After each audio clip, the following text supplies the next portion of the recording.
আমাদের এই 6 দফা দাবি, এই দাবির প্রেক্ষিতে আমরা বিশ্ববিদ্যালয় প্রশাসনকে অবহিত করছি অতি দ্রুত সময়ের মধ্যে যাতে আমাদের দাবিগুলো বাস্তবায়ন করে। প্রথমত তোমরা আমাকে বিশ্বাস করে এখানে এসছো, তোমাদেরকে ধন্যবাদ জানাই, সালাম জানাই। আমার দরজা সবসময় খোলা, এটা জানো। তো তোমরা অনেকক্ষণ ধরে চেষ্টা করছো, আমরা একটা সমাধানের পথে এসেছি এবং কোনোরকম সংঘাত সহিংসতা ছাড়া তোমরা একসাথে, এতগুলো মানুষ আমরা একসাথে হয়েছি, সেটা নিজেই একটি বড় পাওনা বলে মনে করি আমি।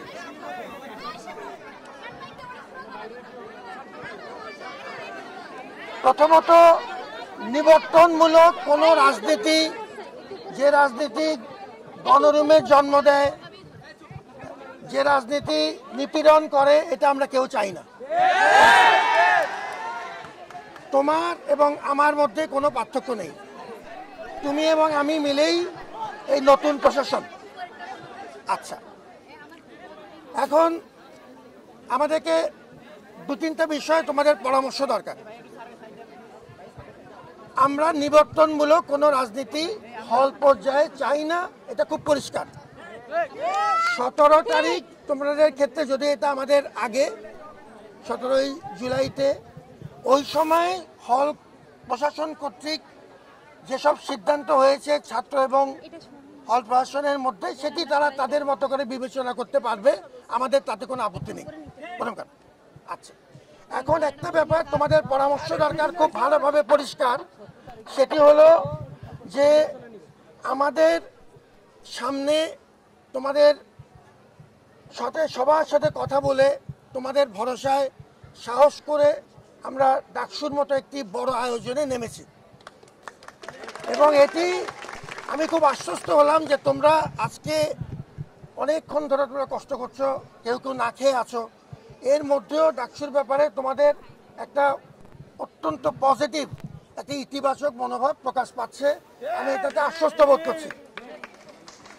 ডাকসুর ব্যাপারে আমাদের কিছু বড় মাপের, আমরা তো এখন চূড়ান্ত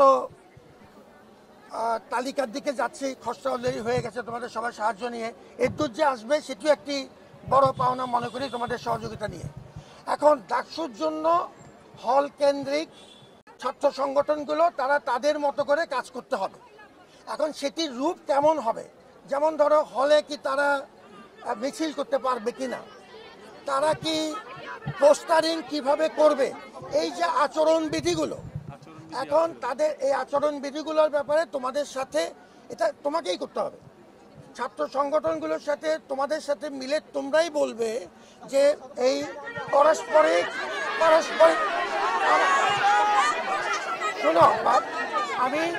শোনো বাপ, আমি বুড়ো মানুষ, তুমি যদি চিৎকার চাচামেচি করো আমি কথা শুনতে পাবে না। আমি তোমার কাছ থেকে সাহায্য চাচ্ছি, পরামর্শ চাচ্ছি যে প্র্যাকটিক্যালি আমরা ডাকসুকে নিয়ে কিভাবে এগোবো।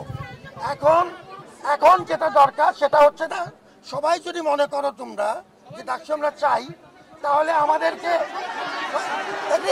যদি আমরা মনে করো যে কেউ চাই না, কথা বলছি, একটা খুব পরিষ্কার বলছি, আমার সবার কথা শুনতে হবে, সবার কথা শুনতে হবে। আমরা প্রথমে আমি বলেছি 17 তারিখের ব্যাপারে আমি অলরেডি বলেছি, তুমি তত শুনতে পাচ্ছ না, তোমার সামনে আসো, এই জন্য কথা শুনতে হবে। এখন আমি যেটা বলছি সেটা পরিষ্কার শুনো।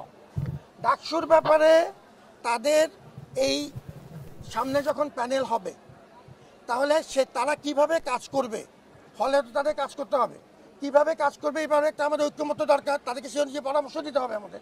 এবং যদি আমরা তাদেরকে কাজ করার ব্যাপারে আমরা পরিষ্কার বলি, মিছিল করার ব্যাপারে এই রেস্ট্রিকশন থাকবে হলে, এই বিষয়গুলো তো বলতে হবে তোমাদের পরিষ্কার, এবং সেটি পরিষ্কারভাবে যদি বলা না যায়, শোনা যাচ্ছে কিনা, আচ্ছা আচরণ বিধি অনুযায়ী তোমাদের সাথে এই ব্যাপারে ঐক্যমত্য লাগবে। কারণ এখন তোমরা যে এই দোষারোপের সংস্কৃতি হবে না, তোমরা যদি সবাই কথাটা আমি বলেই ফেলেছি। স্যার এখানে যে আমাদের দুটো মূল দাবি উত্থাপন হয়েছে যে মিডিয়া পেজ থেকে কমিটি দেওয়া হয়েছে, বিএনপি মিডিয়া পেজ থেকে কমিটি দেওয়া হয়েছে, আমরা সেগুলোর কথা বলছি। আমি একটা বলছি, কথা বলতে দিতে হবে। আমি প্রথমে 17 তারিখের কথা বলেছি, শেষ করতে দেই। হলে রাজনীতি থাকার বিষয়টা অলরেডি মীমাংসিত। এই ব্যাপারে তোমাদের যে সিদ্ধান্ত 17 তারিখে, যেটা এর আগের হল প্রশাসন নিয়েছে, তোমরা যদি হল প্রশাসন মনে করে সে অনুযায়ী যাবে। এটা নিয়ে আমরা কথা পরিষ্কার বলেছি। তোমরা গিয়ে ঠিক করো। কথা যদি বলতে না দাও, কথা বলতে না গেলে